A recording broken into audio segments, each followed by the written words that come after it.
لوگ میرے علم میں ایسے علماء جو سخاوت کا دریا ہیں، ایسے اللہ کی راہ میں اڑاتے ہیں، ایسے اڑاتے ہیں، آپ دیکھ کے حیران ہو جاؤ کہ ان کو ڈر نہیں لگتا کہ کل فاقے نہ آ جائیں۔ تو مجھے وہ حدیث یاد آتی ہے،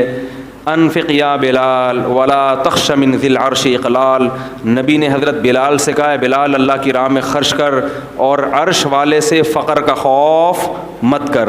تو اللہ کے لیے کر رہا ہے، اللہ تجھے فقر و فاقہ میں نہیں ڈالے گا۔ مگر علماء نے کہا یہ اس کے لیے جس میں توکل بہت ہو، کیونکہ بعض دفعہ اللہ کی طرح سے آزمائش آتی ہے تو وہ بھینس والا قصہ بھی ہو جاتا ہے بعض دفعہ، ٹھیک ہے نا، پتہ چلا آپ نے صدقہ کیا، اب پیسے ہی نہیں ہیں، تو اب کاروبار میں انویسٹمنٹ جتنی تھی وہ ساری غریبوں کو کھلا دی، اب بیٹھے ہوئے ہیں، تو آزمائشیں بھی آتی ہیں۔ تو جو آزمائشوں کو برداشت کر سکتا ہے اس کے لیے تو اتنا تقویٰ ہے۔ نارمل آدمی کو ایسا حکم نہیں ہے، نارمل کو یہ ہے کہ بھائی اتنا انویسٹ کرو، اتنا لگاؤ۔ کتنا انویسٹ کرو اس کا ایک فارمولہ بتا دیتا ہوں۔ علماء کہتے ہیں آپ کی جو تنخواہ ہے نا، 1 سال کی تنخواہ آپ اسٹور کر لیں پہلے سے ایڈوانس میں، تاکہ آج اگر جاب چلی گئی تو 1 سال تک آپ کے جاب تلاش کرنے کا آپ کو موقع ملے، اور اس دوران آپ کیا کریں، بولو بھائی، خاص مثال 1 لاکھ اگر کسی کی تنخواہ ہے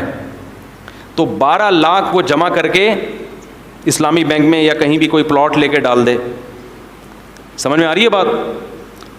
تاکہ اگر آج جاب کبھی چلی بھی جاتی ہے نا تو پھر لوگوں کے سامنے ہاتھ پھیلانے نہ پڑیں، اور پھر کم میں گزارا بھی نہیں ہوتا نا، جب 1 لاکھ کا عادی ہو گیا تو 50 میں گزارا بھی نہیں ہوگا،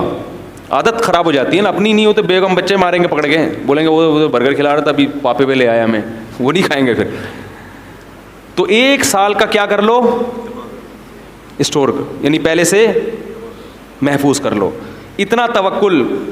یعنی اتنا توکل بھی اس زمانے میں ٹھیک نہیں ہے کہ بالکل 1 روپیہ بھی نہ جمع کرو، اور علماء کہتے ہیں 1 سال سے زیادہ جمع کرنا یہ توکل کے